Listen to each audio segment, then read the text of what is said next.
Bonjour, aujourd'hui dans les petits experts culturels, nous allons aller me poser la question d'où vient la langue française. Alors nous allons commencer notre aventure 1000 ans avant Jésus-Christ, 1000 ans avant notre ère. Ce qui va devenir la France, c'est en fait la Gaule. Et la Gaule est peuplée par différentes tribus.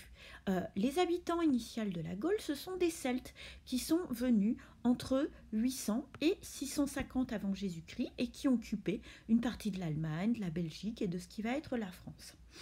En moins 600, les Grecs arrivent en fait par la Méditerranée et eux ils vont s'installer dans le sud, à Marseille par exemple. Donc les Gaulois et les Grecs ils vont faire connaissance dans ces années-là. Ensuite, le destin de la France, de la langue française et de la Gaule va être lié aux Romains. En moins 58 avant Jésus-Christ, Jules César décide d'envahir la Gaule. Et en fait, c'est là que tout va changer parce que on va avoir les Gaulois qui vont s'assimiler avec les Romains et ça va donner ce qu'on appelle les Gallo-Romains. En fait, aujourd'hui, on parle toujours gaulois. Certains mots de la langue française sont des mots d'origine gauloise, notamment les mots de la nature, les mots de l'agriculture, les mots de la ferme, bouleau, sapin, mouton, lotte, charrue, sillon, lande, boue, ce sont des mots gaulois. Et on a de beaux restes de grec aussi. Par exemple, tout ce qui est autour des sciences, la planète, le cosmos, la géographie, même le téléphone, ça vient d'un mot grec. Tandis que de l'autre côté, les Gallo-Romains, ils vont parler, en fait, ils vont apprendre à parler latin. Et ils vont faire une espèce de mélange. On utilise encore des mots latins, par exemple agenda, maximum ou vidéo. Ce sont des mots qui viennent directement du latin. Mais tout ça va s'assimiler, en fait, va donner ce qu'on va appeler la langue romane.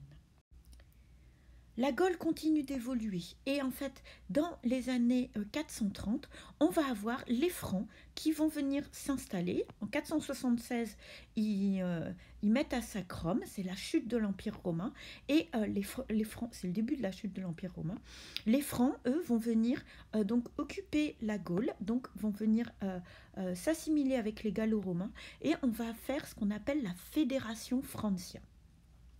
D'autre part, il y a toujours des envahisseurs. Par exemple, en 1000 après Jésus-Christ, on va avoir les Vikings qui vont arriver par la Bretagne. On va aussi les appeler les Norsemen ou les Normands.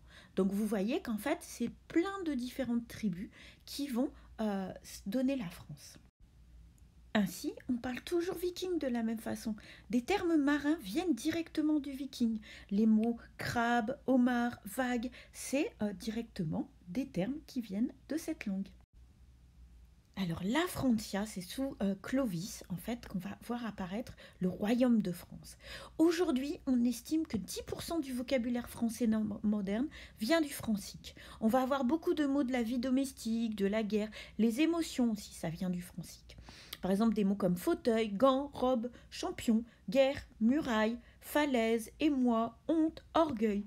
Tous ces mots, ça vient en fait du royaume de France vers les années 600-1000. À partir des années 1000, le roman va commencer à évoluer. On va avoir beaucoup de dialectes. On va avoir par exemple le picard, le champenois, l'orléanais. Dans le sud, on va parler ce qu'on appelle la langue d'oc, selon la façon dont on va prononcer le mot oui.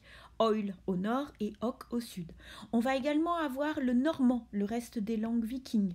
Et en fait, ce qui est intéressant de voir, c'est qu'on va parler normand à la fois du côté est de la Francie, et puis également en Angleterre, ce qu'on appelle l'anglo-normand. Et donc on aura l'occasion de revoir qu'en fait le français et l'anglais ont beaucoup de points communs. Pour faire court, en fait, le français d'aujourd'hui, c'est un mélange de gaulois, de latin, de grec, de viking. Et puis également, on va voir que on a assimilé beaucoup de mots d'anglais, ou on a exporté des mots d'anglais. Le français et l'anglais, ce sont des langues qui ont beaucoup de points communs.